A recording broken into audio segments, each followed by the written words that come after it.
ManVerse, Session 3, welcome. I'm Pastor Shayne, pastor of Journey Church, father of 6, husband of 1, and all 6 kids came from the one wife. All right, that's bragging on Jesus, by His grace alone. I'm going to talk about today living with your wife in an understanding way. Living with your wife in a compassionate way, in a merciful way, in an empathetic way, in a sympathetic way. The word in the Greek, because there's a verse that actually says that, it's in 1 Peter 3:7. Peter's going to use the word genosko, in a knowing way. Don't be a dumb butt in your marriage. Know your wife. Try to understand her. You're never going to get there, but try to be understanding. And so, 1 Peter 3:7, husbands, in the same way, live with your wives in an understanding way, as with a weaker vessel, showing them honor as co-heirs of the grace of life, so that your prayers will not be hindered. Why do we have to live with our wives why do we have to be told this?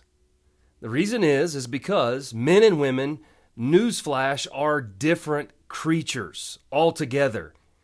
Feminism, trying to equal out men and women on every plane, false. Egalitarianism, false.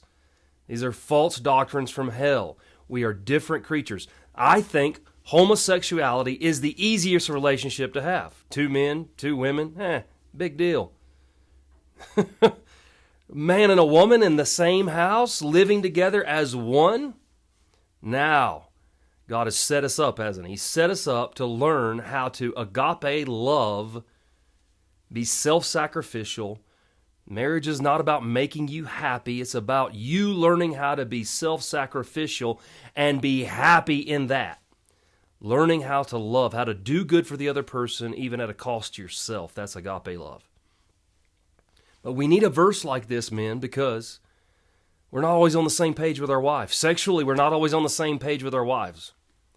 We are microwaves, they're crock pots, and that doesn't make any sense. It doesn't make any sense because we're awesome in every way. So why can't they want us like we want them all the time? I don't know. It's just the way they are. They're emotional when we're not. We're rational when they're not. I have the best wife that's ever existed in the history of mankind. Just in case she watches this. But I still have to exercise myself in an understanding way in my relationship with her often. I have to, when I don't get my way, not pout about it. But I still do. When I don't get what I want when I want it, don't pout about it like a little boy. It's not manly. And I'm guilty as charged, so I'm preaching to myself. But it says that they are the weaker vessel. They are fine china and you're a bucket. So treat them. Fine china is more expensive than a bucket. It's also more fragile than a bucket. And I think that's what Peter's saying here. God created them special. They're fragile, so to speak. They're softer. They exemplify the beauty of God and the mystery of God. They were created as much in the image of God as you. Go read Genesis. But in a totally different way. And all of this equaling out of the sexes is a defamation to the glory of God in both genders. So you're made unique, you're made different, and that creates the opportunity for love in your household, self-sacrifice.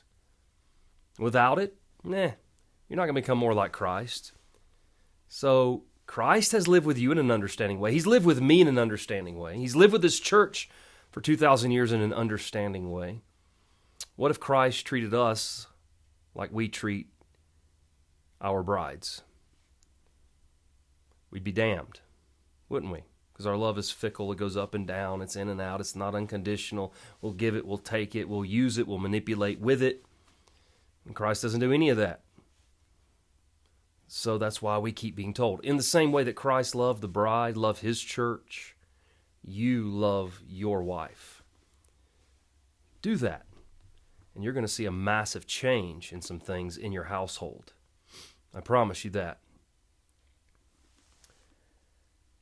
But you got to grow up. We got to grow up, don't we? And it says, lastly, It says, showing them honor as co-heirs of the grace of life. In the old covenant, only men received the sign of the covenant, circumcision, but in the new covenant, it's not that way. Has it ever dawned on you that in the kingdom to come that there may be some women who have earned greater rewards than you? There might be some women who are actually have greater authority in the kingdom to come than you. I don't see why not. Whoever is faithful in little will be made ruler over much. But here on earth, equality at the cross, and we have that with women have that with us at the cross, and they're equal with us. They're co-heirs with us in the kingdom, at the throne of God, totally equal. But still with that equality, there must be hierarchy. There must be order. We are equal with Christ in His inheritance. He gave it to us. He earned it and gave it to us, but that doesn't make us the Lord of Lords and King of Kings. He is. Our rule is derived from His. Our authority is derived and contingent upon His. Everything is contingent upon the head. So men, be the head you're called to be. In the home, be a man. Just be.